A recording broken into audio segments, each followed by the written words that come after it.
Hallberg-Rassy 57 is an amazing yacht.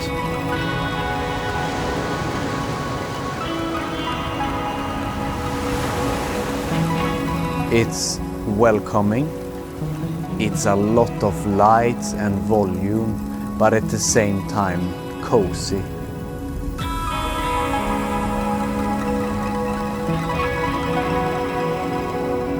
Welcome into the engine room of the 57.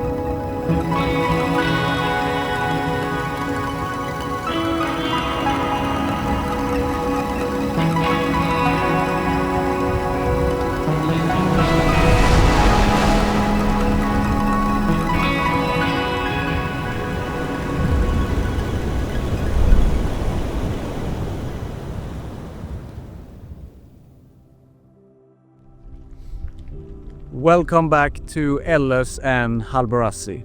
Today we will finally make a video about Hallberg-Rassy 57. This is one of the best parts of the job, is making these videos together with Anton, who is behind the camera as always. And by the way, I don't want to see any comments about my Gothenburg English or grammar mistake. It is what it is, and I can't do anything about it now. I'm too old, sorry. And this movie is not about me, it's about Hallberg-Rassy. So if you're interested in the 57, want to know all about the details, look under the hatches, in the galley, in the engine room, on deck, in the mast, all the details, please follow. Finally time to go sailing on Tuffinuf. So we have a beautiful day. We have wind from northwest, something around 10 knots. I have prepared the Code Zero, so it's already hoisted. And we'll see when we come out if we can fly the Code Zero today. Let's go.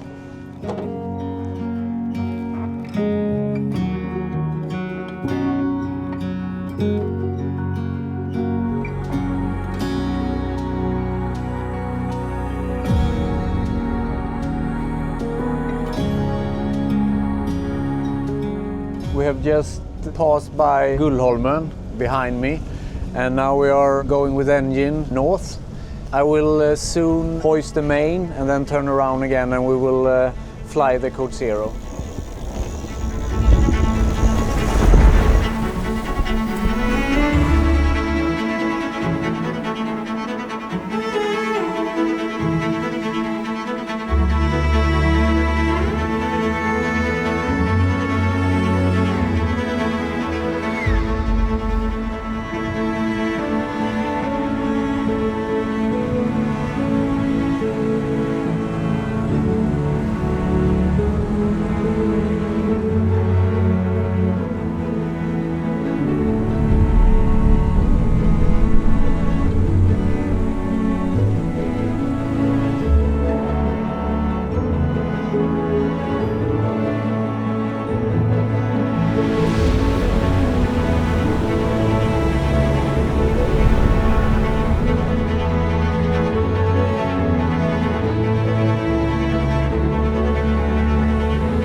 One of the most frequently asked questions I get, and also my colleagues here at the Hallberg-Rassy yard, is which model is your favorite? It's like asking which one of your child is your favorite. I like them equally, obviously. Having that said, the Hallberg-Rassy 57 has a special place in my heart, and there are many reasons for that. It is obviously Herman Frers that knows how to design beautiful yachts. But if we look at the boat, the higher part of the superstructure ends aft of the mast, and in front of the mast it's just a low, sleek superstructure left, and then it's just completely flat, uncluttered deck. It looks beautiful, it looks clean, it makes the lines long and sleek, and on top of that you have the bow sprit that is integrated, and that makes the lines even longer.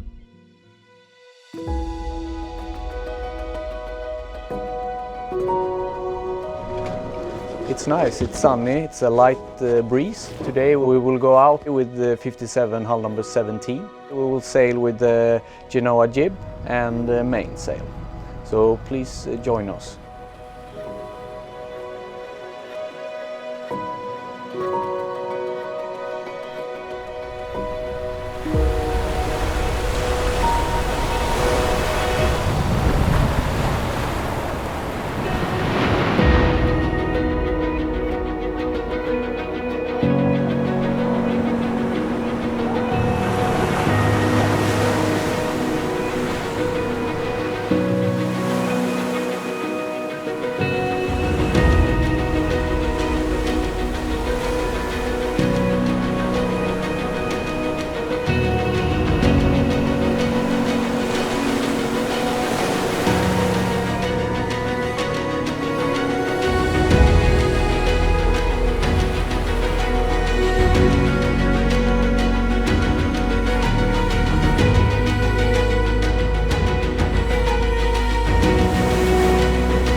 So we are surfing back into Ellers Fjord.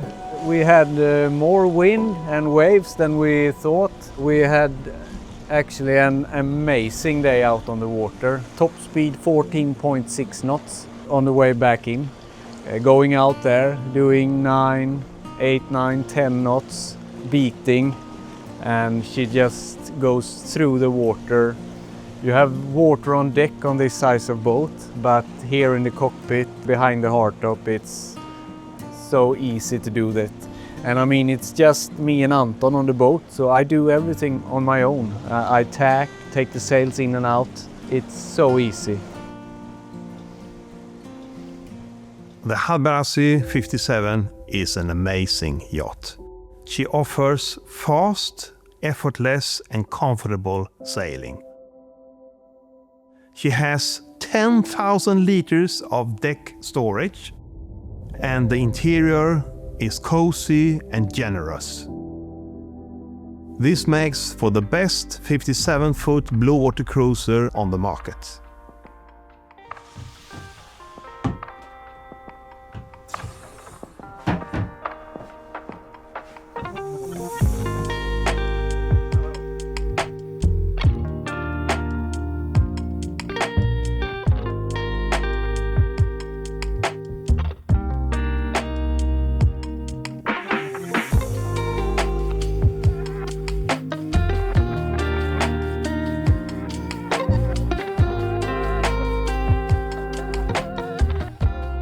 Here we are in the saloon of the Hallberg-Rassy 57 Tuffinuf, hull number 16. Timber is European oak, standard mahogany. When you walk into the saloon of Hallberg-Rassy 57, it's welcoming. It's a lot of lights and volume, but at the same time cozy. I think that's the best way of describing it. You want to spend time here. And I mean, the L sofa on the starboard side is huge. You can be many people here enjoying a party or a nice dinner. We have easy chairs on the left side. You can also have a normal settee, a sofa. You can have the centerpiece here as a seat, as we have on this yacht, or you can also have with a backrest or nothing at all. And then you can have loose director's chairs that you can fold and remove. You can lift the easy chairs like this to reach storage. One of totally 2 units, air conditioning units, is mounted here. One is behind the easy chair. More storage, top-loaded storage, and even more storage. Always with the fiddles like this on the shelves. You have a TV on a lift in the saloon.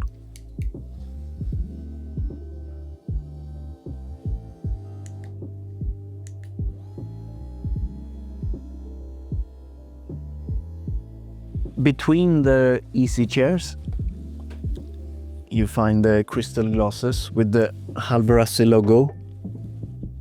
The easy chairs in all Hallberg-Rassys where you can order them is extremely comfy. You can be here for hours. So it's really a nice place to relax. One of many things I love with our boats and Hallberg-Rassy is that if you're on a crossing, for example, when you come into the boat, even if it's rough weather outside, you have someone outside controlling the boat that you trust, you can relax here. It's silence, it's extremely comfy. You will spend a lot of time in the easy chairs here. You have a lot of natural light. You have many places where you can open. You can open the trim ports here and there. Twin skylights. You have an opening part in the tempered glass window. So you have good ventilation. If you're in a hot climate, you can open up and really have airflow through the boat. Port lights in the hull. So if I sit here, I have beautiful view straight through the hull. As we have here on Tuffinuf, you have a slightly darker upholstery. And I mean, it doesn't matter. You can have a darker timber, darker upholstery, but it's still a lot of natural light inside. As always, in our Hallberg-Rassys, the sole, the floor is in one level. There are no steps. So from the forward cabin all the way back into the aft cabin, you can walk around in tough weather without hitting your toe or falling into anything. Under the center seat here, you also have the access point to the bilge. On the Hallberg-Rassy 57, the bilge is 1 meter or 3 feet 3 inches deep. You can see part of the main fuel tank here. That's the main tank. Just in front here, you have the main freshwater tank. So everything is under the floor here. You can also see the different bilge pumps. So you have a manual bilge pump that you control from here. You have a emergency bilge pump. So extremely powerful and only used for emergency. And on top of that, you have another electrical bilge pump, which has a sensor. So if a little bit of water finds its way to the bilge, it automatically starts. So the main bilge has totally 3 different bilge pumps. If we open this hatch, you have access to the main fuel tank. The Hallberg-Rassy 57 has totally 3 diesel tanks. This is the main tank. You have a spare tank on the starboard side over there, and yet another spare tank on the port side under the easy chairs. The engine and diesel generator and heaters all takes the fuel from the main tank. Between the 2 spare tanks, you have a transfer pump. The transfer pump is electrical, it's powered, and you start it at the navigation seat over there. And with this valve here, you choose from which tank you want to suck the fuel from. You move the valve to starboard tank, and then you start the transfer pump. Once the main tank is full, the transfer pump stops automatically. And if you want to pump fuel from the port side tank, you put the valve like that. And same here. Once the main tank is full, it automatically stops. When you're done, you leave it in this position. Everything is labeled also here. So if you don't remember where the pipes go, you can always read. So suction, pipe, aux engine mean aux is a diesel generator. And drain main fuel tank. Each fuel tank has a small hand pump in the engine room where you can drain the tank. so you can check the quality of the fuel. If you have water or things, dirt that ends up in the fuel tank, you let the boat rest for at least 2 hours so the water and fuel separates, and then you can pump it out.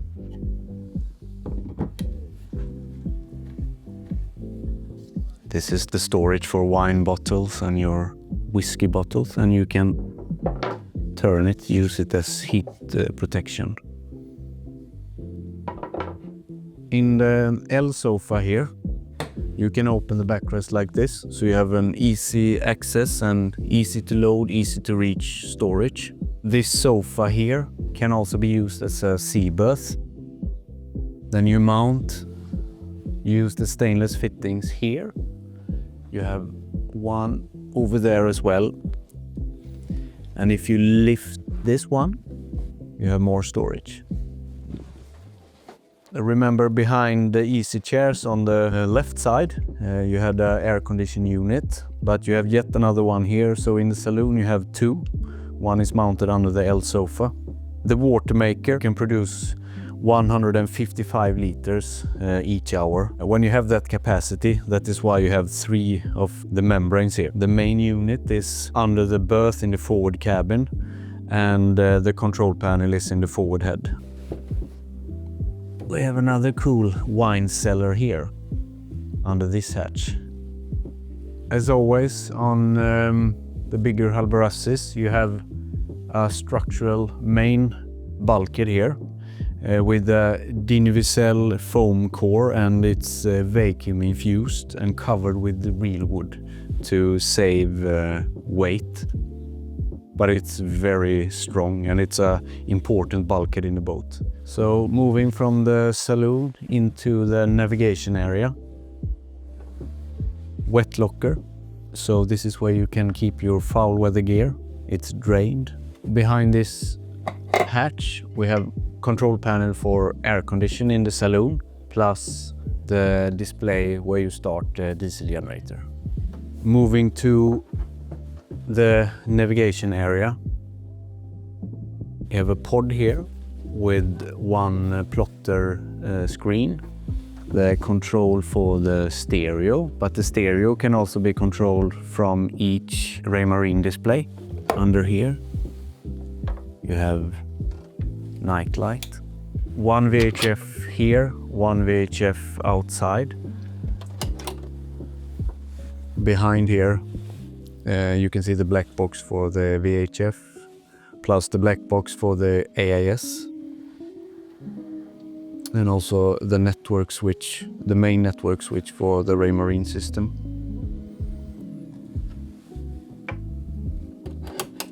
Here is the main panel. So on this side you have AC/DC distribution.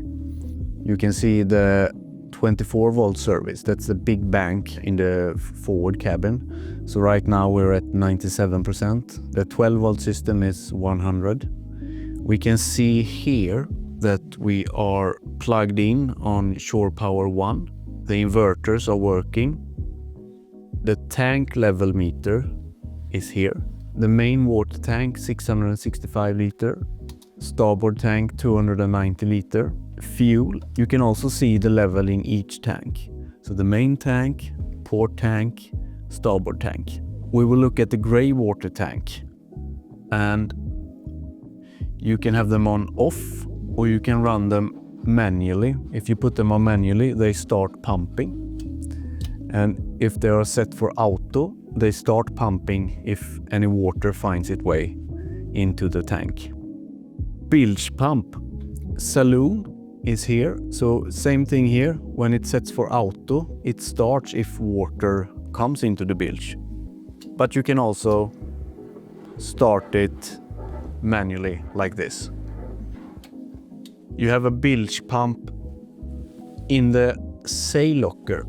Under the sail locker, the sail locker is divided in 2 sections. It's the top part where you keep the sails, and you have a lower part where you have the bow thruster, for example, And as the bulkhead behind the sail locker is a waterproof bulkhead, we have mounted a bilge pump in this area as well.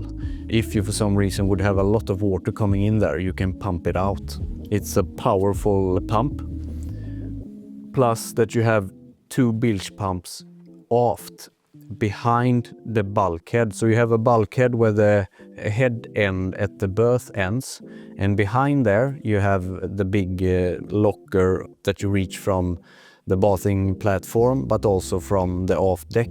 And the 2 rudder posts comes up here, and you have 1 bilge pump located next to each rudder bearing.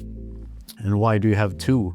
Let's say you do a crossing for days, so you on a starboard tack for, I don't know, 48 hours. If some water would find its way into this area, it will go to the corner of the boat. So that's the reason we have 2 bilge pump, 1 next to each rudder bearing. You also have a lot of alarms. So you have a bilge alarm if you have water coming into the thruster area. So that's the area below the sail locker. The light will go on and it will make a signal here. Same with if water comes into the saloon, you will have an alarm. And if the bilge will start back in the aft locker next to each rudder bearing, the alarm will also go on. If you fall into the water and the platform is closed, you have an emergency button that you reach from the water. If you push that one, an alarm will sound as well. And obviously a fire engine alarm. So everything here, the light comes on and the signal comes here. The transfer pump we talked about earlier, you start that here. Anchor light is controlled here, that's 360 white in the mast top. You have a engine room fan. Freshwater pump is controlled here. Tank level was this one. Navigation system. So you have 1 switch for all screens. VHF is controlled here. AIS is also controlled here. So when we're on shore power, this green light is on. 1 means shore power 1, and in this case, European inlet. If you turn the switch and want to use the US inlet, you use inlet number 3. And this light will also be switched on. If I start the diesel generator, this light switches on. The inverter is green. It means that the inverters are working now, so we can use the induction stove, for example, washer dryer. And shore power 2 and 4. 2 is air condition European. 4 is air condition US inlet. This little switch here, because what happens if both inverters would fail? It means that you cannot use the stove, for example. As an emergency solution, you can move that switch into this position. So if I start the generator now, the generator will feed power direct to the stove, washer dryer, etc. So even if the inverters fail, you can use everything on board. That's why we have this little switch here. And if you want to do old school navigation, you actually have a pencil holder here. Here, below the navigation seat, storage. And important to remember, the handle for the manual bilge pump is located here. And if we open up, we have a lot of beautifully labeled fuses. So the fuses here is for 24 volt and connected to the panel over there. So for example, 556 here is the fuse for the bilge alarm.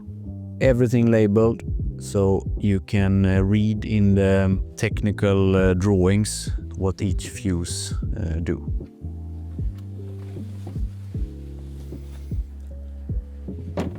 So moving forward into the saloon from the navigation seat, you always have fiddles. Beautiful fiddles to hold on to. Also fiddles here. The entrance here is in European oak, but the steps itself is in real teak, untreated, so it has very good grip. You don't have to treat it in any way. You can walk on it, it can handle water. Shoebox here. The main entrance to the engine room is behind the galley in the walk-through towards the aft cabin, but you can also open the stairs here, and the stairs is mounted on hinges and gas springs. Here is the key. You can also use it as a bottle opener, very important.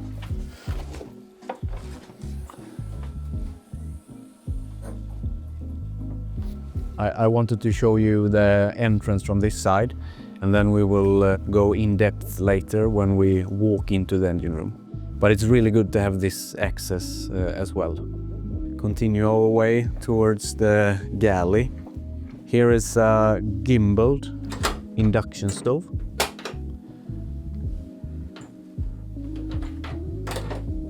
Oven with a built-in microwave. And obviously it's clever because then you can use the storage where you would put a traditional microwave, and instead of having it here you have plenty of storage. As you can see, a galley like this really works also when sailing. Freezer, top loaded. Refrigerator.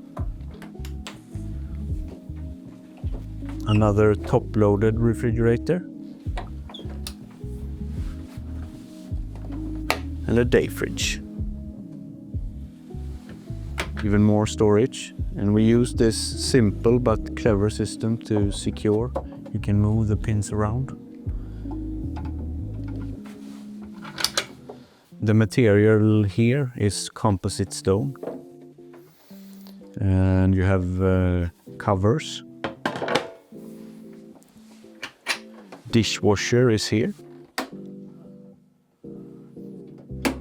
Chopping board. Drawers, small wooden bulkheads. Pots and pans. Storage here. You have blinds for the port lights in the saloon here. Have a window that you can open from here.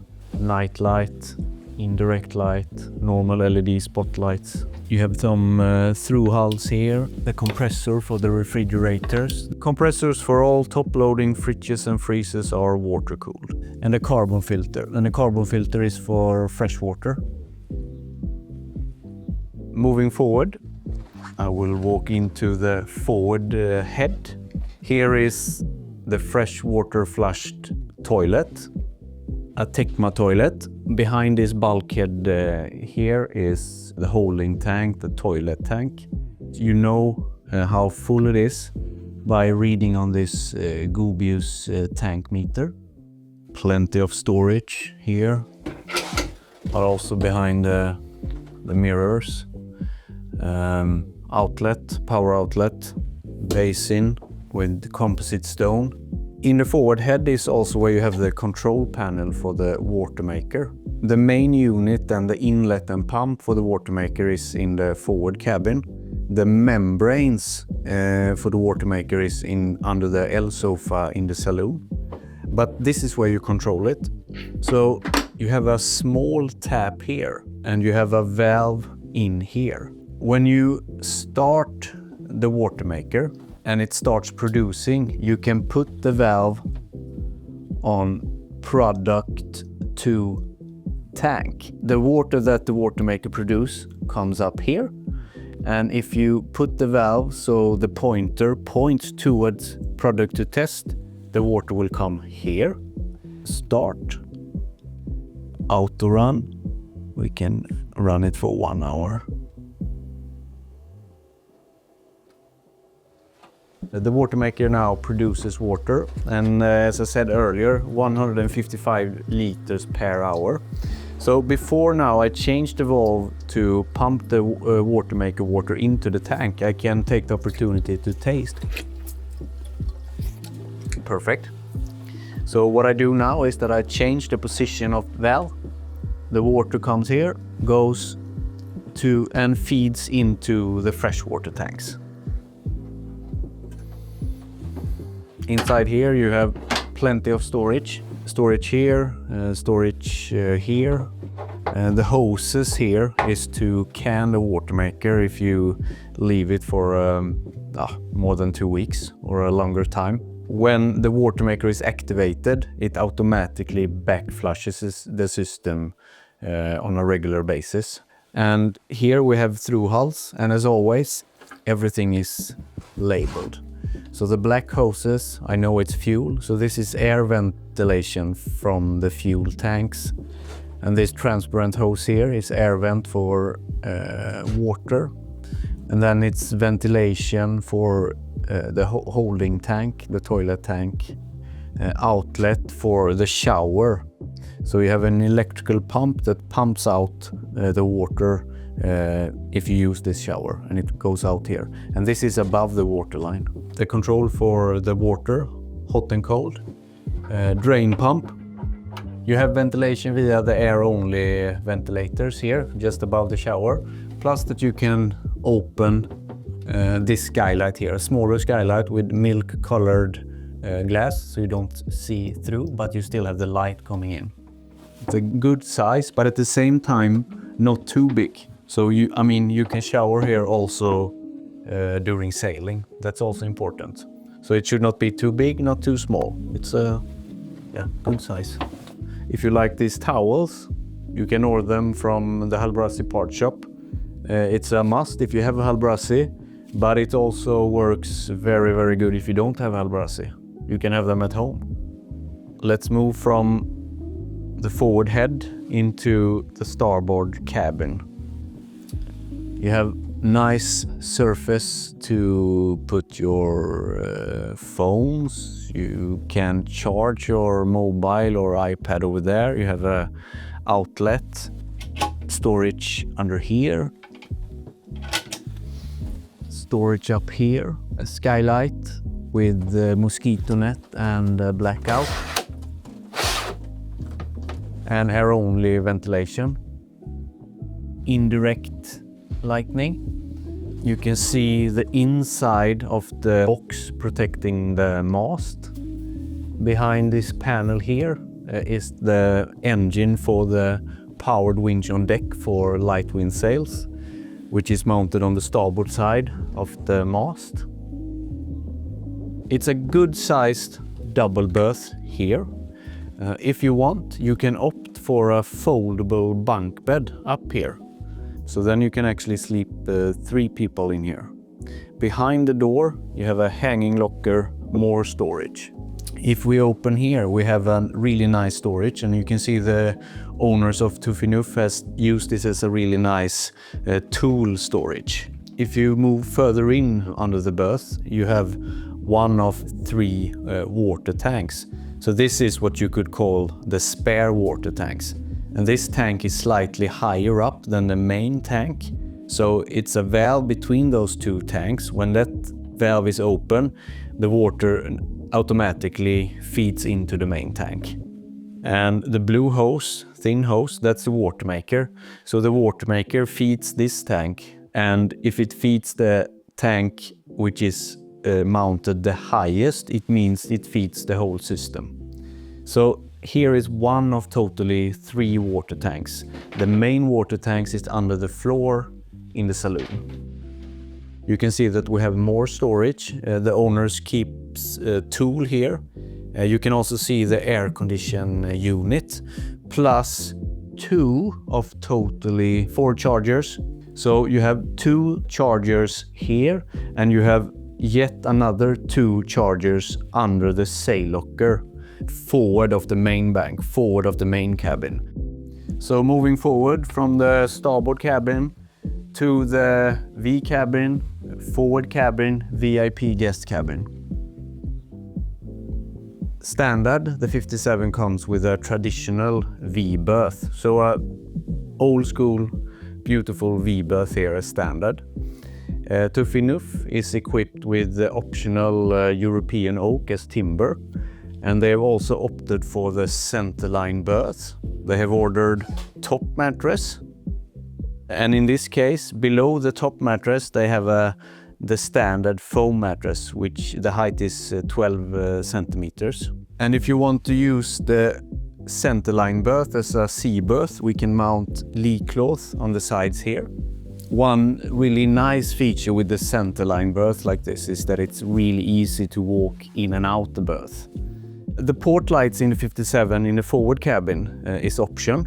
So standard on the 57 you have port lights in the saloon and the aft cabin, and you opt for it if you want it in the forward cabin. Obviously they come with blinds like this. A lot of nice storage up here. You have hanging lockers on both sides, and I'm sure you know what this means, but behind this door we have a fire extinguisher, so it's mounted here. We can also see some of the installations on board here. Everywhere where you have something that you need to know what it is, for example, you might wonder what this hose is. It's always written. So this one says air vent battery, and this says filling point main water tank. And if we look on the floor here, we can see that there is no carpet. The carpet is option, and the owners of Tuffinuf, they wanted the standard wood floor. I think it looks beautiful. So if you have oak as timber, the floor is also oak with bright ash strips in between. In the boat you have reading lights, LED. You also have indirect light as option. So it means you have dimmable lights under here, and also here. Obviously something you can live without, but it's very, very nice. And you can dim it down at night. It gives a really cozy light inside. Up in the ceiling we have 2 skylights, open different directions. Depending on from which direction the wind comes from, you can open either the aft one or the forward one. You have blinds, you have mosquito net here, and you have blackout lock each door, and you have a magnet holder up here. The light switches are here. So if you click one time on and off, and to dim, you simply hold the button. Here is the control for the air condition in the forward cabin. You have 1 panel in each cabin, 1 here, 1 in the starboard cabin, 2 in the saloon, and 1 in the aft cabin. Under the berth here in the forward cabin, we have the main 24-volt lithium bank. So here we have 7 lithium batteries from Mastervolt. Each battery is 6,000 watt-hour, so in total 42,000 watt-hour, or you can translate it into 1,610 amp-hour on 24 volt approximately. The lithium batteries are great, obviously. You can charge them quickly, you can cycle them really, really deep. And the idea on this boat is that everything here runs off the batteries via inverters, so the induction stove, washer, dryer, everything direct off the batteries inverter, and then you use the diesel generator to charge. If you compare this with an old school lead battery, you had so much resistance when charging, so it took hours to charge them up. That's not the case anymore. We have a large diesel generator. So when you run the diesel generator, you have 4 24-volt chargers working at the same time, pushing in 400 amps at the same time. What this gives you is much less hours on the diesel generator. If you don't opt for lithium batteries, you can still have lead batteries. It's a package that costs much less and it still works, but the difference is that you will have to run the diesel generator more hours, and the batteries will not last as long either as the lithium batteries will do. We have 7 batteries here, but also in the aft cabin we have another set of 24-volt battery plus a small 12-volt battery. And the batteries in the stern is there to give power to the stern thruster and all the winches, because then we can use shorter cables. So that's why we have divided it. But this is the main bank.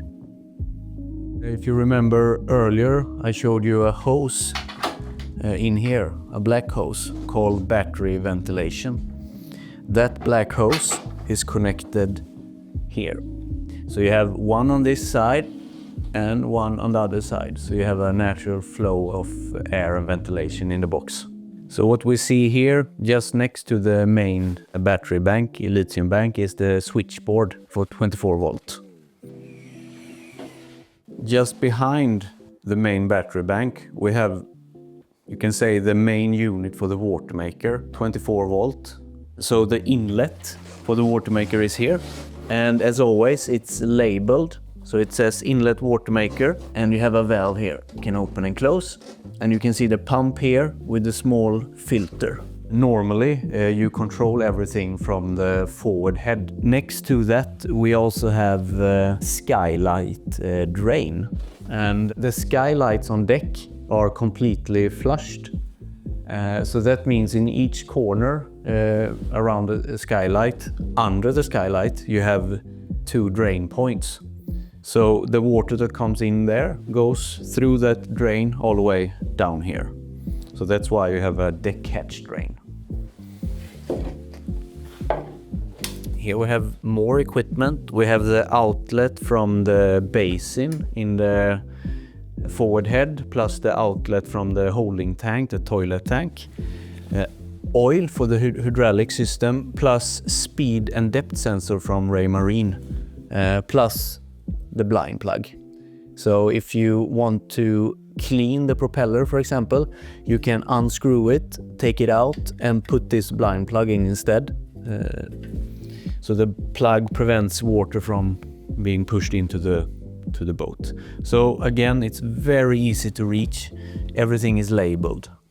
And on the sides here is simply more storage. And if you would have a old school traditional V-berth, instead of the storage here, you then have a big storage under the berth on this side. Continue back here towards the saloon. Behind this panel here, which is easy to remove, you just need a screwdriver. You have the mast. So the mast is keel stepped on the Hallberg-Rassy 57S on the 69. So it's easy to reach behind here. You just remove the panel. And on this yacht, to Finuf, we also have a carbon rig. So this is where you reach the mast jack, for example. And the mast jack is that cylinder under the mast foot where you set the pressure on the rig. It's all reachable from here. Here is the hydraulic pumps for the main mast. On that side, we have one electrical hydraulic engine. This engine here is for the hydraulic outhaul. And on this side, we have a unit which is bigger. So this is for the mast. And so you have 2 engines, electrical engine pumping the oil around. If you would opt for a Reckman furler, also for the light wind sail, this package here is also used for that furler. But then it's one of the pumps working when using the Reckman furler, and 2 pumps is running when you run the mainsail. The furlegs, the under deck drum for the Genoa jib, is electrical on the 57, so it has nothing to do with this hydraulic pack here. So the furlegs simply runs off the big lithium battery bank under the forward berth. And again, it's easy to reach. Everything is quite logical. If it's a hydraulic system, it's close to the mast. So if one would unscrew the floorboards here, it's easy to replace, it's easy to reach, easy to service. Here is the technical drawings for the Hallberg-Rassy 57. This comes with the yacht, always. And on a 57, you have individual drawings. Just to explain how it looks, this is the layout drawing showing all the different grey water tanks, because it's obviously good to know which functions that are connected to each grey water tank. We are here in the starboard cabin. We have this hatch open, number 8, electrical drain pump box, and Connected to this box we have number 9, air condition.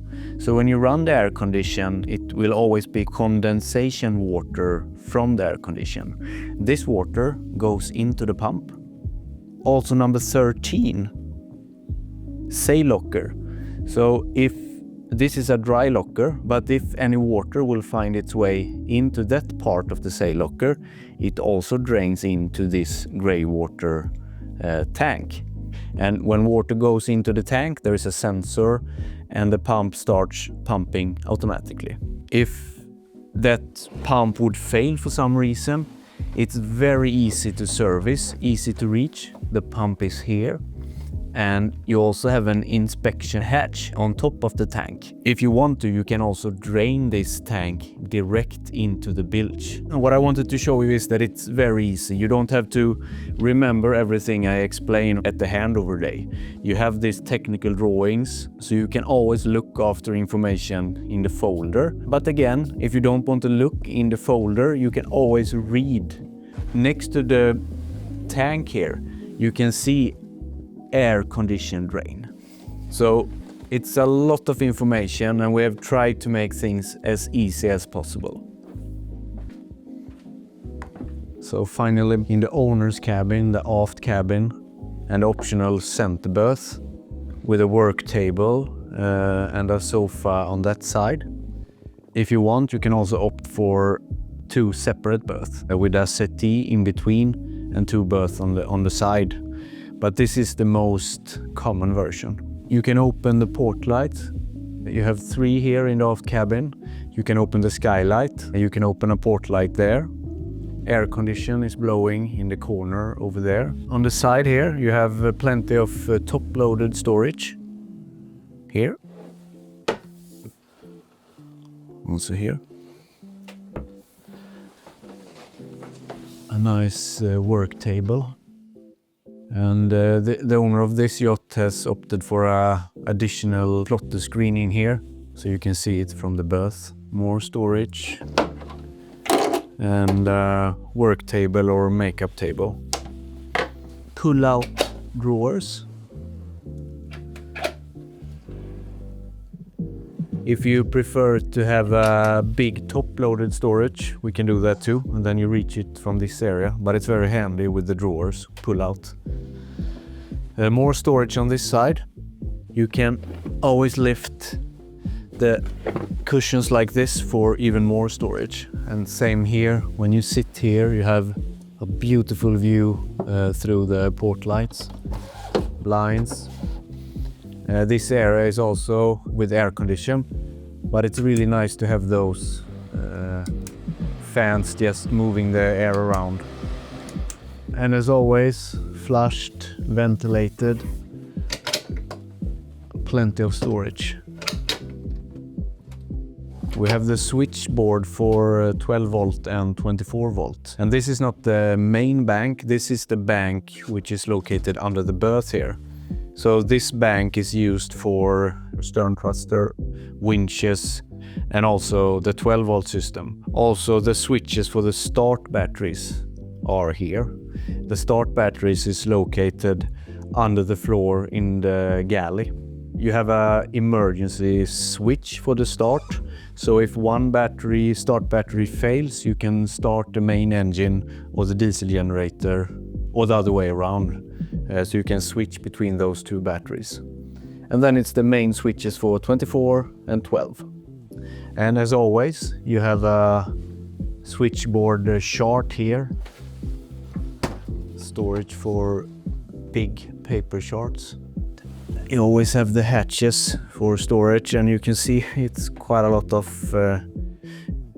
different types of cables. But you can store things here. And here we have another switchboard, but this is 230 volt. And same here, you have a chart here. So you can read, for example, a water heater F21. Then I know that this fuse is for the hot water tank. And the hot water tank is located here in the aft cabin. It's behind the sofa, behind the work table. So here you can see part of the steering. Over here we have another grey water tank. The grey water tank here has a automatic pump. To this tank here we have condensation water from the aft air condition, plus if some water would find its way into the aft lazarette, the aft deck locker, it drains here and then it pumps out automatically. This door or hatch here goes into the engine room. So this is nothing you need to access every day, but it's easy to remove with a screwdriver. And behind here you have the backside of the diesel generator. So if you need to do a larger service, you can open also here. For daily service, you reach everything that you need from the engine room. It's always a mirror here. If you want, you can have a TV here as well. Into the aft head.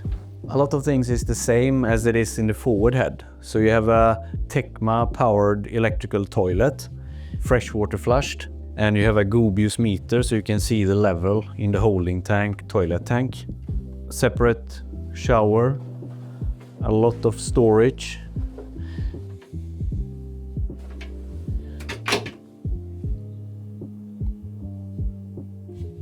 And inside here, washer dryer. So it's a combined machine. It's very handy. And storage in here as well.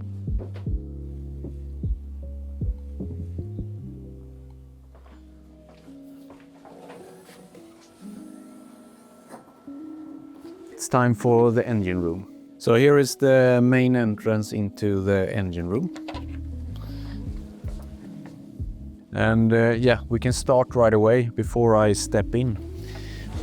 Here, if there is a hatch, we know that there is something interesting to look at and to talk about. So let's open here and see what we find. Under the hatch here, we have 3 different pumps. We have a circulation pump for the air condition, a deck wash pump to clean the chain and deck with an outlet and hose in the anchor locker, plus a valve. So you choose here if you want seawater or freshwater. And next to it is the freshwater pump for all the systems on board here, for the galley, head, etc.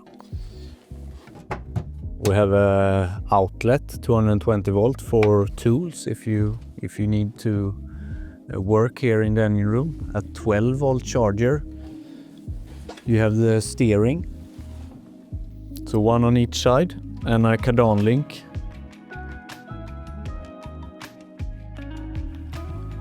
Diesel generator, automatic fire extinguisher. Here is the big silencer for the main engine. So you have one glass fiber through hull fitting with a lot of different functions in one hole, so to say. And as always, it's always labeled.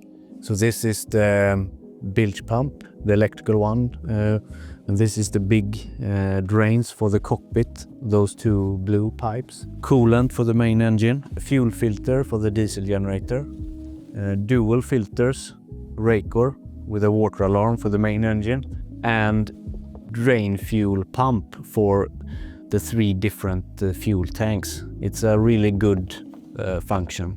Filter for the diesel generator and coolant. As always, it's a great place to work and service. You can reach easily everything you need to reach. If you would have electrical diesel heaters, you would have 2 and they would be mounted here. And we always mount 2. So you have one heater for the aft part of the boat and the aft part of the saloon. And then you have another heater for the forward part of the saloon and the forward part of the boat.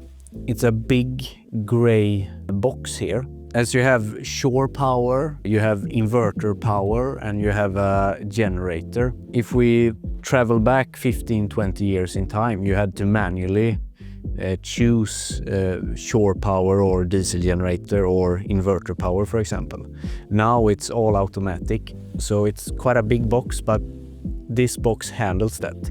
So if I plug in, the shore power starts, and if I start a generator, it always takes over, but it's all fully automatic. The electrical pump for the bilge mounted here. You can see the hydraulic gearbox here behind the engine, and then the propeller shaft goes through the hull under here. Also easy to reach and check. The engine room is, as you can see, well insulated. Everywhere on the sides, in the ceiling. It also have this aluminium cover on top of the insulation material. You can be in here working with tools and you don't have to be afraid to damage anything. The Volvo Penta D4 175 horsepower diesel engine. If you opt for the Galley prop with overdrive, and as an example you run the engine 1300 RPM, you will do between 5.8 to 6 knots of hull speed. That would give you a theoretical range of between 1,300 to 1,400 nautical miles.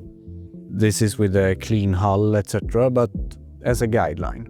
And the Galley propeller is a foldable propeller, 3-bladed on the 57. It has an overdrive function, and the overdrive means that you can change the gear in the propeller. So with the overdrive, it has a higher pitch at a lower RPM. She will consume less fuel. So it's a really clever propeller. What you need to be aware of with the Galley prop is that in normal conditions you will always use the overdrive because it's very comfy. But if it's really rough weather, you should change the gear into normal drive, because then you will take load off the engine. It's a really good propeller and you will always use the overdrive, except if you're out in tougher conditions.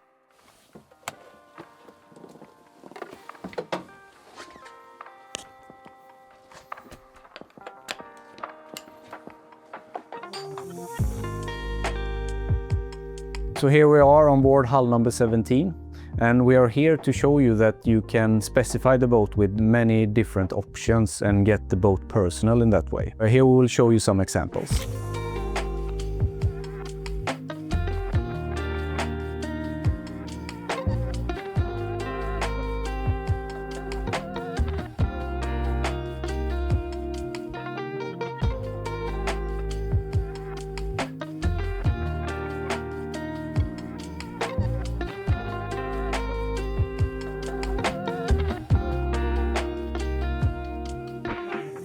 Perhaps you can spot the first and big difference with hull number 16, and that is obviously the timber. So hull number 17 has teak. It's not so common anymore. It's hard to get hold of proper quality teak to use as timber inside a yacht. We can still offer it upon request. The two standard options is mahogany, which is costless, and you can also opt for European oak. And it's just a matter of taste, really, what you prefer. Teak gives a more traditional look. I think it's beautiful, but I also like mahogany and European oak. Here we have the Hallberg-Rassy crystal glasses between the easy chairs. Very nice. Hull number 17 has also opted for carpet, which is an option. Hull number 16 just had the beautiful wooden floor. The carpet is a popular option. 95% of the yachts has a carpet in the boat, and it is nice. It damps the sound when sailing, and it's also nice when the water temperature is low. So early season and late season in Sweden, it's very nice to walk on. The owner of hull number 17 has opted for Alcantara as fabric in the Saloon, with the combination with the piping in a contrast color. It looks very good. We can also walk over here to the navigation seat. You can opt for a larger pod, so you can have a bigger screen here in front of you. The standard pod is designed to have a 9-inch plotter, but you can have a 16-inch plotter as well. If you order bow and stern thruster, you can also opt for a dockmate system and remote. So this remote is connected with both the bow and stern thruster and the electrical throttle.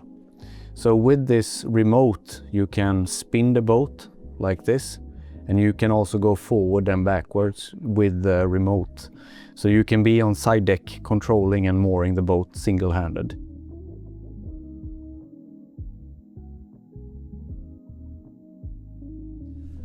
Here in the Galley in hull number 17, they have opted for a cooker, which is a normal tap, but it can also make boiling water immediately.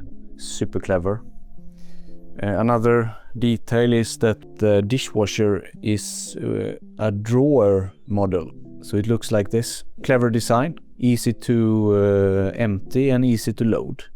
So works very well on a sailing yacht.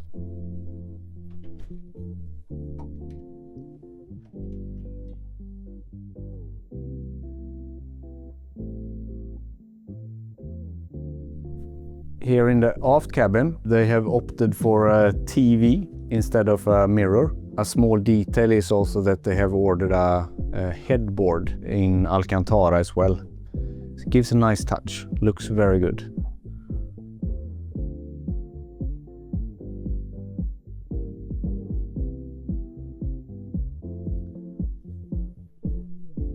Welcome to the starboard cabin, and here we have the optional bunk bed. So it looks like this when it's in position, but you can fold it like this.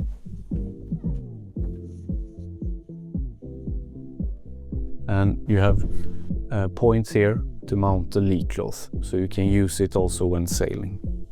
The 57 comes standard with a number of outlets inside the boat. But as an owner, you can design exactly how many outlets and which type of outlet you want. So the owner here, for example, has opted for an extra 220 outlet here, but also USB. So you can add as many outlets as you want. 24 volt, 12 volt, 220 USB. So here in the forward cabin, same layout, so they opted for the center berth.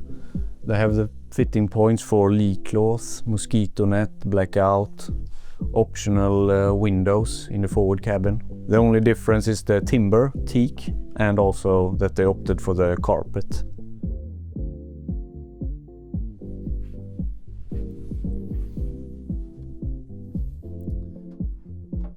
So here in the forward head, a small detail, but very, very clever. So you have a point there and a U-shaped fitting here, and you have a pole to hang wet foul weather gear. So I think it's great because it's airy. The water that drains off goes into the shower drain pump, and once it's dry you put it back in the hanging locker. Another option is the electrical towel dryers. So on hull number 17 we have 2 in the forward head and 2 in the aft.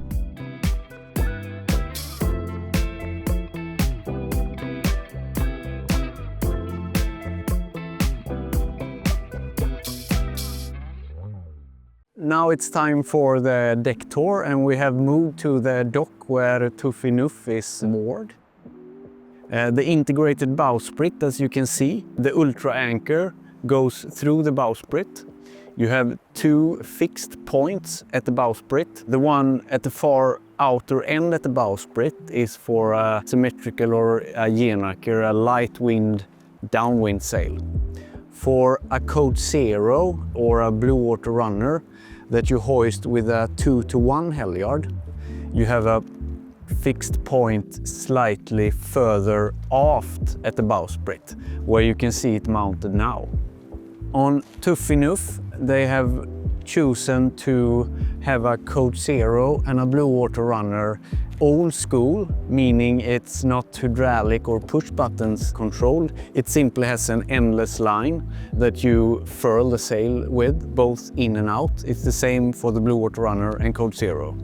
And it looks like this. It works very well. You can also opt for a underdeck Reckman furler, and then you can control also the furled light wind sails from the helmsman's position in the cockpit. The Genoa jib has an electric motor under deck that controls the sail. It has 2 speeds, which is nice, so a normal, slightly slower, or you can push 2 buttons at the same time and then you double the speed, which is nice in some circumstances. Welcome to the foredeck of the Hallberg-Rassy 57 to Finuf. What we can see here is that first of all, this is a real teak deck. Standard today on the Hallberg-Rassy 57, you have PU deck as standard, but you can still opt for real teak. The anchor box has the windlass under deck, so it looks clean and uncluttered. You have an outlet for a deck wash pump, so it gives 50 liters per minute, and it's both sea and fresh water. So it's one pump, but you have a valve in the engine room where you choose if you want fresh water or seawater. On Finuf, they have opted for the stainless steel duplex chain. So it's 100 meters. It obviously looks fantastic with the stainless steel chain, but it's also more slippery. So it means it packs better in the anchor box. It kind of floats out. So you can have a longer chain compared with a galvanized chain. It's also easier to clean because when you take the anchor up and down and you clean it with a deck wash pump, the mud releases easier. The windlass can be controlled from here, push button, but you also have remote buttons at the steering pedestal. So if you're out sailing single-handed, you can control the windlass from there. And if you have people on board helping you, you can do it from here as well. The points that you see here is the points for lifelines. So you attach them there. You have stainless cleats. You have a stainless strip here to avoid shaving from the mooring line. And as always, the navigation light is protected like this. So behind the anchor locker is the sail locker on a Hallberg-Rassy 57. So we can open up here. They have opted for a cutter stay, and as option you can have a furlex, powered furlex. You can have a manual furlex for the cutter, but Finuf has a removable one. So it means that you rig it when you plan to use it. So you have a Dyneema stay that you hoist and put tension on with a 2-to-1 halyard. Once the stay is there, you hoist the sail, old school traditional hooks. When you have cutter, because the point in the mast where the cutter is attached is so low, it means that you need a support also from behind. So if you have cutter, the rig comes with runners, and that is what we have on Finuf. When you don't use the runners, they are parked at the inners, and when they are in use, you have 2 points on aft deck on the boat. You use one of the winches in the cockpit to lock them and secure them in position. If you don't have cutter, you don't need runners. So those two options comes together, runners and cutter. This is also where you have the boat hook, the parking for that. You have 2 teak steps here to go up and down. And below the sails here you have a normal skylight, and under here is the bow thruster mounted. So you can reach that area from here as well. So you have a light switch here. Engine for the windlass is here, and you can see the hose coming here for the deck wash pump. But it's a lovely storage to have. You use it a lot, it's easy, you can drop the sails, you can keep bikes, whatever. You have so much space. And even now when the Bluewater runner is here, which is a butterfly sail, you still have plenty of space left. Another positive thing with this design is that you have a waterproof bulkhead here, which is obviously nice to have. From the bow to the stern, in all the areas on the boat, you have air-only ventilators. You can step on them. They are really rough and steady. The most important thing is that they are completely waterproof. So when water comes in, you have small ping pong balls that floats up and seals. So you can have them open on the inside, even in really rough weather. No water will come in. So we like them a lot. We have twin skylights here in the forward cabin. We can see where the Teak deck ends and the low part of the superstructure starts. You have two smaller skylights here, completely flushed. The one milk colored on that side is where the head is. And on the other side, on the starboard side, this skylight goes to the starboard cabin. Here on the port side on the mast, we have two hydraulic cylinders. The forward one is for the genoa jib, and the aft one is for the main halyard. And you can adjust the tension by push button control at the pedestal, both pull and release. Very neat. And when you hoist the sail or need to lower the sail, you have a rat line or a pilot line. So you simply release the pressure, release this part here, the pin, and attach a halyard here, and then you can lower it and also hoist it later.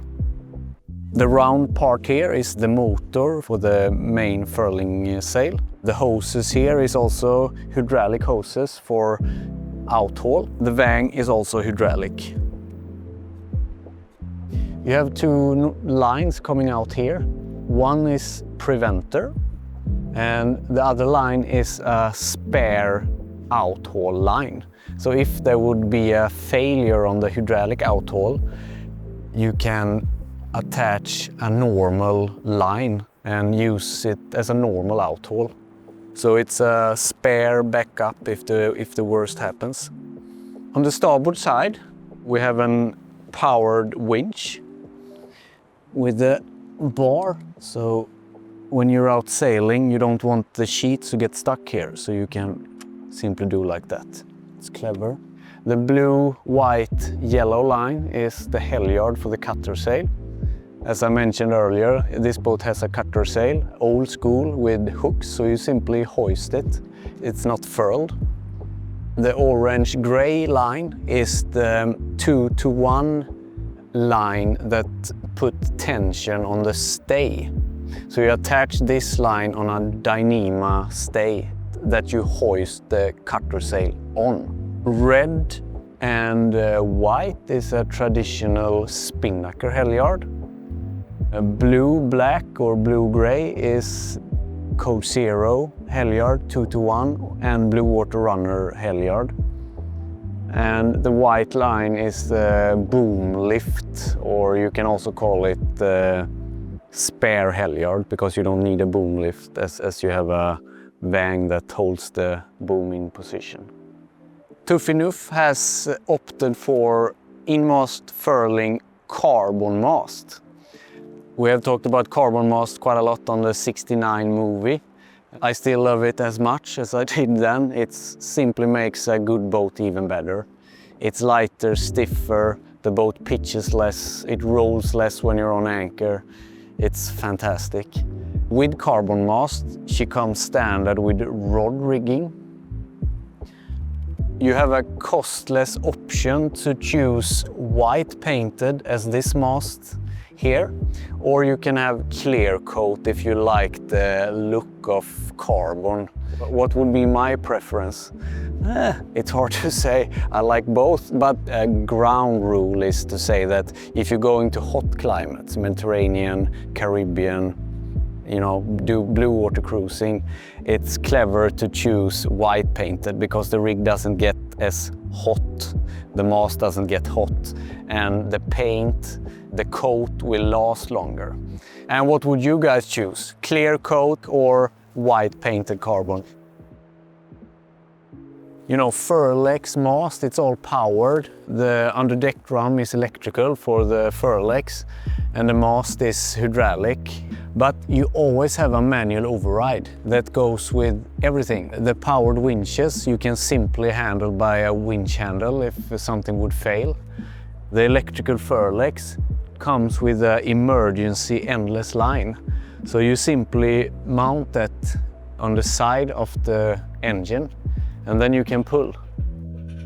So if something would fail for any reason, you can always control the sails manually. We have a long extended list with options for all our models. Obviously you could order a standard Hallberg-Rassy 57 without any options. You could take the boat, go sailing, powered in-mast furling, powered furlegs is all standard. You have many options and you have many different ways to make your boat personal. The in-mast furling mainsail is possible to operate manually if there would be some sort of failure on board. You have a red little switch here. When it's turned this direction, it means the profile in the mast is powered via the motor here. But if you turn that forward, you can mount a winch handle and you can manually control it like this. And the other way like that, in and out. When you fix the problem, you just turn the switch back to the normal position like that. For all the halyards on the starboard side, for example, spinnaker, code 0, Bluewater runner, cutter, sail, halyard, etc. You have a powered winch here. You can obviously use it manually with the normal winch handle. The control button for this winch is here. So we continue our way aft. I walk between the top scrouts and the inner scrouts. As always on Hallberg-Rassy, easy passage. With carbon mast, as I mentioned earlier, this is rod rigging. This is the spinnaker halyard. This is the 2-to-1 halyard / stay. So this is to get tension on the cutter stay. Another thing that comes with this package, if you want cutter, is that you have 2 cars. So the aft car is for the Genoa jib and the forward car is for the cutter sail when you use that. The port lights here, it's tempered glass. You have skylights, 2 skylights in the saloon in the higher part of the superstructure, and you also have 2 trim ports, which is great for ventilation, obviously. Twin cleats and a big, wide, beautiful passage all the way back here. Tuffinoof is equipped with a semi-fixed bimini together with hardtop. If you want a semi-fixed bimini, you need to opt also for the hardtop because this is how it is attached. The good thing with this is that it's very solid.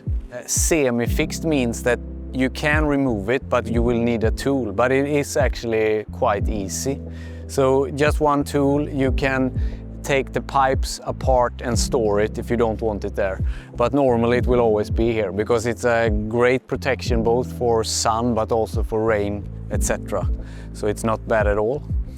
On the hardtop, you have a custom-made solar panel together with even more solar panel on the coach roof in front of the hardtop. The center piece of the hardtop is possible to open. It's hard to design a hardtop because you don't want it too high. It's a lot of factors to think about when designing. But I like this because it's quite long. We can stretch it when we come up in this size. It has a very nice cap. It's a very nice look. Soft top or hardtop, it's just a personal preference. When you sit under the hardtop, it gives a very good protection. It also gives sound insulation. So it is nice for sure, but I like both the soft top and hardtop.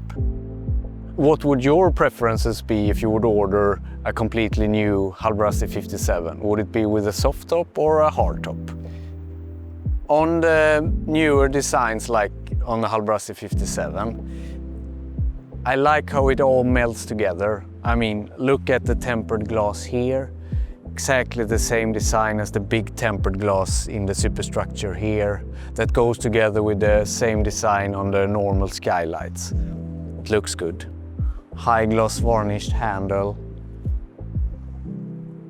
A lot of good handles moving forward like this. Always something to hold on to. Welcome to the aft deck on the Hallberg-Rassy 57. One of my absolute favorite places on a 57. It's wide, it's long, it's simply beautiful. Here on the starboard side, but also on the port side, we have two very useful lockers. It's deep, so it's a great place for fenders, lines. So on the 57, the interior of the boat ends approximately here, together with the superstructure.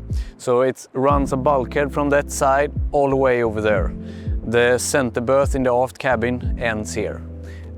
Aft of this bulkhead, you have a huge storage that you reach from here and from here.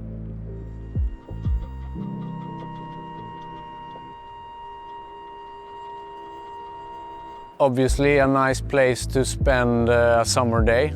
It's a big swim platform when she comes out. You have a ladder here that you simply pull out, and you have handhelds here when you walk up from the bathing ladder. If the platform is closed here and you fall into the water and no one is on board, you have an emergency switch here, which is connected to direct power. So even if the switches is off inside the boat, if you push there, the platform comes down, you can reach the ladder and go out. So it's an important safety control there. The ladder automatically folds together when the platform goes up and down. Freshwater shower here. And behind this hatch is the shore power cable. So you have one shore power cable for the normal consumption to charge the batteries, etc. And the second one is for the air condition. Here is European inlets, but you have as well, if you plan to sail to the US, you have two more outlets. So you simply change on a switch if you want European or US standard. And when you come to the US, you use a different inlet, which is in the cockpit. And you also have a different set of cables for the US. Tuff Enough is equipped with a folding Gore propeller with overdrive. When you opt for that, you get the standard propeller as a spare propeller. So everything for that is mounted here, so it's easy to reach. You can see the rudder coming up. The top rudder bearing is here for the starboard rudder, and the port rudder is on that side. Earlier we talked about how to control the sails manually if the system would fail. The same goes with the steering. Here you have it looks like a small tiller. That stainless tiller fits on the rudder on that side, but also the rudder on this side. So what you do is that you rig up the tiller. You have block and line that you can attach to the tiller, secure that direction, and then you can continue sailing. Having that said, emergency steering number 1 is not actually the emergency tiller. It is simply the autopilot, because the autopilot has two linear drives, one pulling, one pushing. So you have one autopilot on each rudder, but they work at the same time. So if something would happen with the steering, you simply press auto on the autopilot. The only reason to rig up the manual emergency steering would be if there is a total blackout on board, you have no power or so. But the first thing to do if something happens, you press auto on the autopilot. So for daily checks and just to be able to control the equipment here, like autopilot, steering parts, etc., you have hatches here. But as you can see, if you need to replace or do a bigger job or service, you simply can remove all the panels here. And when you do that, you have access to autopilot, steering, everything under here. So on the inside here, just below the shore power connections, You have the switch to choose between US and European connections. So if you want to plug into when you come to the US, for example, you simply turn this switch and use the other cable. Tough enough option for a easy but very good solution when it comes to gangway. So what we have is a manual gangway with railing, and you have a fitting on deck, and you have a cradle to keep it in place here in the storage. So it works very good. If you want it fully automatic on the 57, you can, same as on the 69, you can opt for a hydraulic gangway that folds in and out of the stern. So then we would build a box here, and it will be a hatch opening when you take the gangway out on that side. So two different ways of doing gangway, manual or hydraulic. You also have a 230 volt socket here, which is great for charging a battery for an electrical engine for the dinghy, or if you need it for a tool or whatever.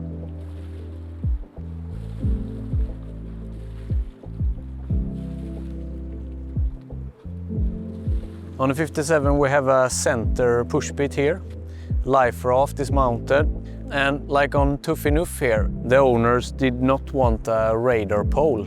So that means that the radar comes in the mast, and additional antennas is mounted on the center push bit here. So the bigger antenna is GPS for the Raymarine system, and then you need to have a separate GPS antenna for the AIS Class B. The two ones on the outer sides here is simply dummies, empty spots for future antennas. It could be like a 4G or a Wi-Fi extender, for example. So it's preparations for even more additional equipment later. So the backstays is hydraulic as well, so it's controlled with push button control, same as the outhaul, the Vang, main and Genoa halyard. So standing block for light wind sail, code 0, Bluewater runner, asymmetrical spinnaker. Use the same block, same sheet. This fitting here, together with the fitting in the corner here, that's the hard points, the fittings for runners. The ring, same as in the bow, that's the fitting for the life sling. And in the corner, fair lead for cross mooring, because then you can take one line direct from the cleat, another line from the cleat through the fair lead that direction. Another of the most frequently asked question is probably this little hook here. We talked about two lines coming out at the gooseneck front end of the boom. One was the spare outhaul, just a manual line, and the second one was the control line for the preventer. We call it a sacrificing hook. So this is the preventer coming out here. So when you're sailing downwind, you want to secure the boom, you attach this hook to a line that you have prepared on foredeck. And if something happened, the boat broaches or whatever, the boom goes into the water, you have so much force on this hook, so it opens up and releases the preventer. And if that happens, you will, instead of damaging the boom, the Vang, the gooseneck or whatever, it simply opens. So don't cut this hook away. It's a sacrificing hook that should be there. Also the boom is in carbon, and you have a proof here. I wanted to show you the two optional lights here. So it's LED lights in the boom. Nice to have. Let's talk about the filling points for water and fuel, but also how to empty the holding tank, the toilet tanks from deck. So this one here says waste, and it's a black ring. So it means that this is on top of the aft toilet tank, holding tank, if you want to empty it by a vacuum pump. Next to it, we have one of the drain holes. So all the rainwater, all the seawater that comes on deck drains here and goes out under the waterline. That means that the hull stays clean. Two cleats for spring mooring. On the tow rail, you have points where the bands for the travel lift should be on the boat. So this is the point aft, slightly more forward, just in front of the top shroud. You have the filling point for the diesel tank. You also have a label on the tow rail. So this is starboard tank fuel, totally 210 liters. It says diesel and the ring here is red. Here is the second mark for the forward belt to lift the boat. And then the filling points for fresh water. Blue ring and it says water. Main water tank 665 liters, starboard tank 290 liters. Another black ring means waste. So this is the point to empty the holding tank for the forward head. Continue aft.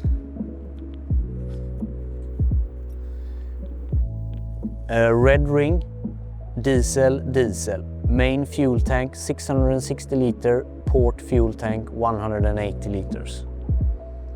The Danima, this is to park the Code Zero halyard, but as the Code Zero is hoisted, it's not in use right now. This stopper here and this black line controls the cars for Genoa jib and cutter. So if I pull here, it goes forward. So it's easy. And if you want to move the car aft, you simply open here, because when you have pull or pressure in the sheet, it automatically wants to move backwards. On the outside here, we have the stainless strip here where the opening gate is. Welcome to the cockpit of the Hallberg-Rassy 57. The same concept here as it is in the 69 is that the helmsman's position is slightly raised here, meaning that when I'm at the wheel here, I see between the semi-fixed bimini and the hardtop. And if I sit down sailing like this, I see through the hardtop. So it gives a very good protection. If it's really bad weather, you normally end up in the protected corner here, controlling the boat via autopilot. And you have control for the autopilot here, but you also have control in the plotter, so you can be there in the corner all the time. So on the starboard side, you have the throttle for the main engine. Ignition, start, stop is here, and the display for the Volvo Penta here. Plotter in each pedestal head, bow and stern thruster. So both are retractable. You switch them on by pushing here, and when you press off, they go up and closes. Autopilot is controlled here. The owners of this boat also have an additional control panel on the port pedestal, and on top of that you can control the autopilot in each plotter. Compass light, it's red night light in the compass, and when you switch that one on, the light also goes on in each button here, and you can dim that because during night you don't want the light to be too strong. Navigation light, red, green and white. Engine running light is the white in the mast. Tricolor is a spare light in the mast top. And deck light forward is a deck light in front of the mast that lights up the foredeck. The main engine has a dual filter with a switch plus a water alarm. So if you have a water alarm, the light goes on here and also shows which filter you need to change. Sail function, hydraulic and electric furlegs, and also all the winches is controlled from here. If that switch is not on, you need to run the winches manual. Same with the windlass. You switch it on here, then the chain counter goes up and you can control the windlass up and down here. Autopilot is activated here. General service pump, that is the service pump in the anchor locker to clean the chain or the deck, both sea and fresh water. And the emergency bilge pump is controlled here. And the Raymarine plotter screen here this is the Pro series. It means that it's touch, but you also have this knob here. The touchscreens nowadays are really good, so it works with a touchscreen as well. But it's good, you know, if it's rainy, extremely cold, you have your gloves on or whatever, it's nice to have this knob. But under the hardtop over there, it's definitely enough to have a touchscreen. The VHF is also here on the starboard side. And while we are there, you can also see the inlets for the US. The one in the back, Europe, and here for US, shore power and air condition. The stainless little fittings here is indirect lighting. So if the starboard pedestal is the power pedestal, it's the bow and stern thruster, throttle for the main engine, etc. This is the best pedestal because this is where you have the control for all the sail functions. You have powered in-mast furling, powered Genoa jib, etc. You have hydraulic main halyard tension, hydraulic Genoa jib tension, and also pull and release for vang and backstay, all controlled here. But here I have a little window, so it means when I'm stand here and look up, I see the mainsail. If I want to take the mainsail out, first thing I do is to put on the switch on the starboard pedestal. It's on, and then I control main out here, and I control the out haul with those two buttons here. You press main furl out and out haul out at the same time.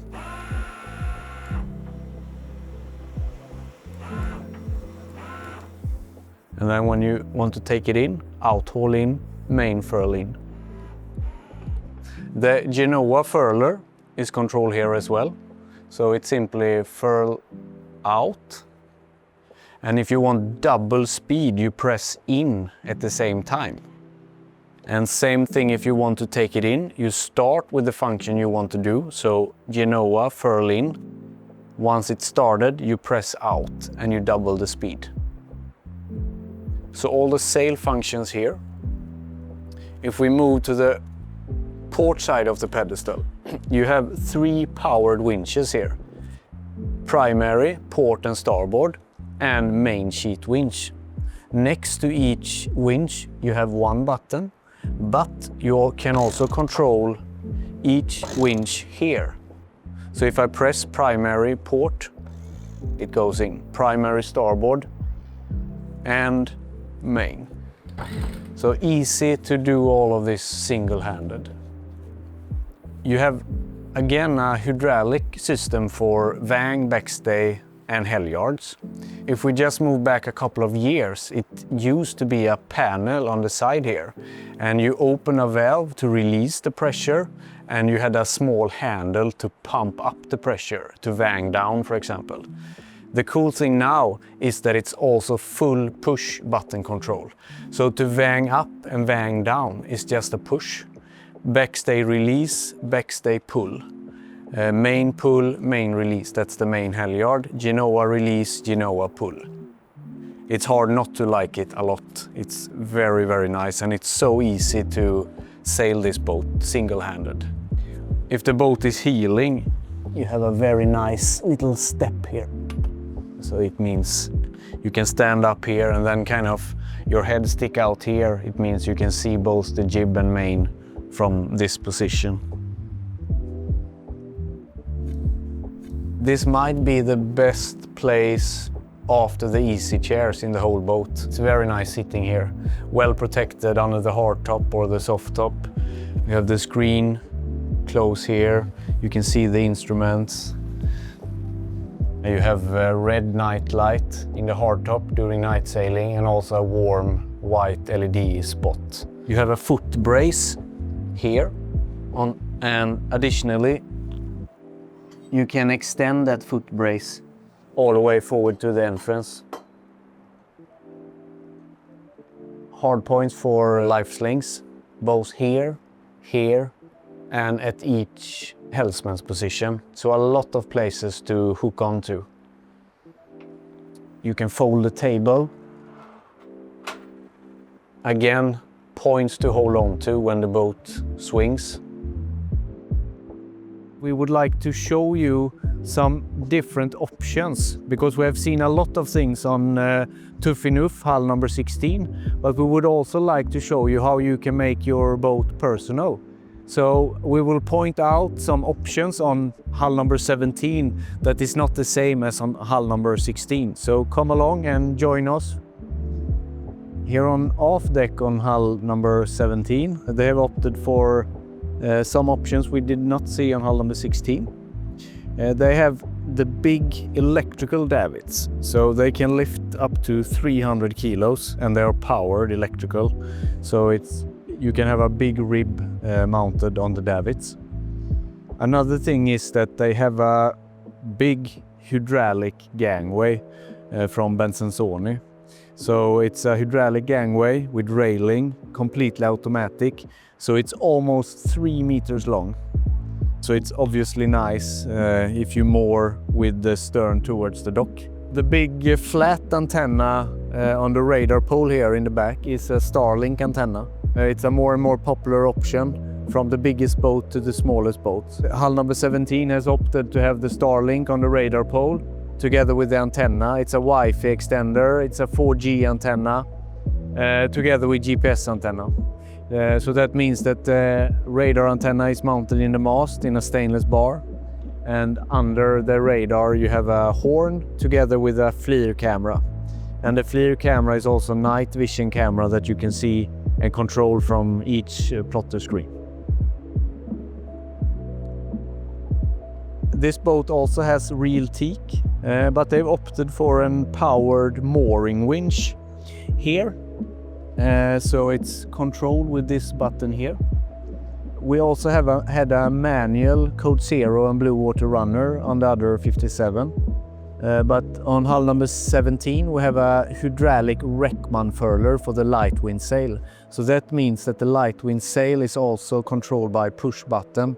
So you can furl the code in and out from the steering position back in the cockpit.